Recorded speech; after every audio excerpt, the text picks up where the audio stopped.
South Africa, despite being close to the most violent country in the world, is home to one of the world's most peaceful and least violent people groups. Afrikaners are less likely to commit violent crime than citizens of many Western European nations or the most wealthiest countries in the world. This is true even despite the fact that Afrikaners are, on average, far poorer than Western Europe, and despite the fact that the Afrikaner is being economically and politically marginalized and oppressed in the most horrendous manner.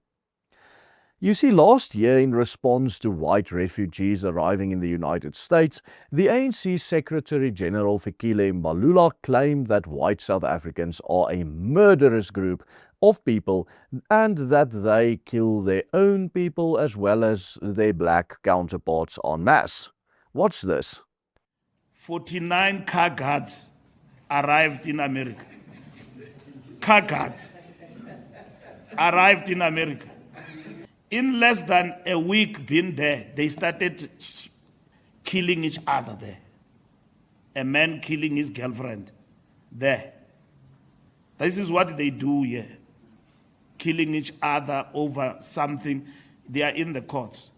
Killing our people, saying they look like monkeys. Killing blacks here in our country.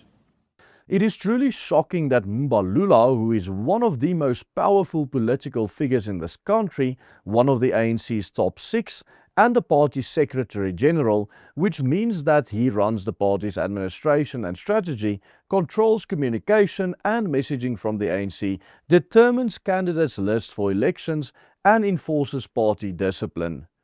In today's video, I will show you how the lies and slander towards the Afrikaner in South Africa by one of the most influential politicians in this country form an integral part of the current regime's oppression of the white citizenry of this country on the basis of their race. South Africa is known around the globe as a very violent country. For decades, South Africa has indeed been synonymous with violent crime, with the country being known as one of the rape and murder capitals of the world. And for good reason. South Africa has a murder rate of roughly 45 murders per 100,000 people, placing it among the top 5 countries globally and far above the global average of about 6 per 100,000. South Africa records around 42,000 reported rapes per year, equivalent to roughly 72 per 100,000 people, which is also the 4th highest reported rape rate in the world. Violent crime is truly bringing this country to its knees, and it is, of course, often pointed out by those who try to debunk Donald Trump's claims of a white genocide that it is black people, rather than white people, who are the main victims of crime. But those who point this out do not understand or just ignores the per capita rate. While this is statistically true, it is inconsequential to when it comes to the discussion on the persecution of the white minority in the country. The fact of the matter is that whites are not the perpetrators of any violence in this country. In fact, while it can be claimed that all races may be victims of violent crime, it would seem that all races but one are perpetrators. You see, according to the statistics from the Department of Correctional Services, only 1.5% of people incarcerated in this country are white, despite whites making up 7% of the population. Of the total incarcerated population of this country, 70% have been incarcerated for violent crimes, and of these, 81% are black, 16% are colored, and only 1.5% are white and 1.5% are Asian. This means that white South Africans, most of whom are Afrikaners, are more than 5 times less to commit violent crime than the national average. In fact, the incarceration rates for Afrikaners actually appear extremely favorable when compared to these of most of the developed European nations. Afrikaners are less likely to be incarcerated for violent crimes than people in the most developed European countries, and indeed have an incarceration rate that is half that of the people in France and Spain, and almost 3 times lower than the people in England and Wales. All of this is true despite the fact that Afrikaners have far less money than the populations of these developed countries. The median incomes of people in France, England and Wales are roughly 1.5 to even 2 times more than that of the Afrikaner.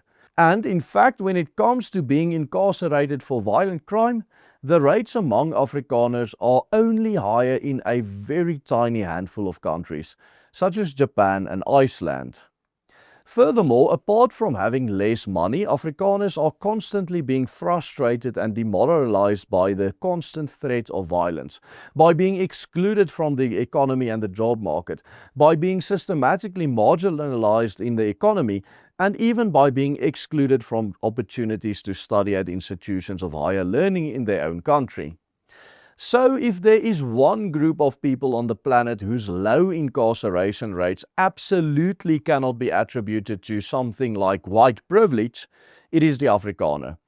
If anything, the justice system in this country would tend towards being far less favorable to Afrikaners, as is the mainstream media when reporting on these crimes. What all these figures reveal is something deeply ironic. For decades, Afrikaners have been portrayed in global media and by political figures with a platform such as Mbalula that we saw earlier in this video as a uniquely violent or oppressive tribe.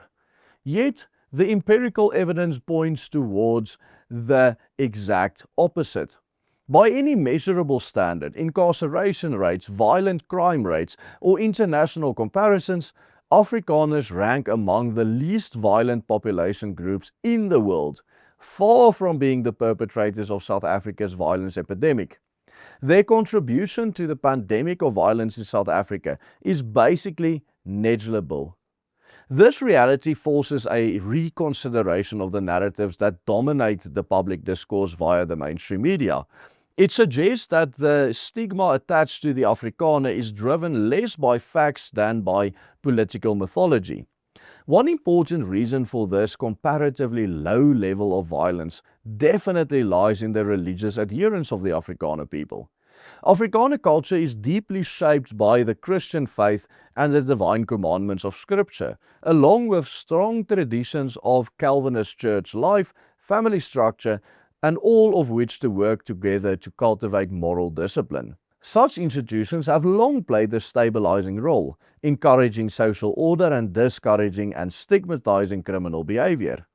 All of this means that Afrikaners truly are close to being the world's least violent ethnic group today. Truths such as these are the kind of things that nobody else seems to be willing to speak about.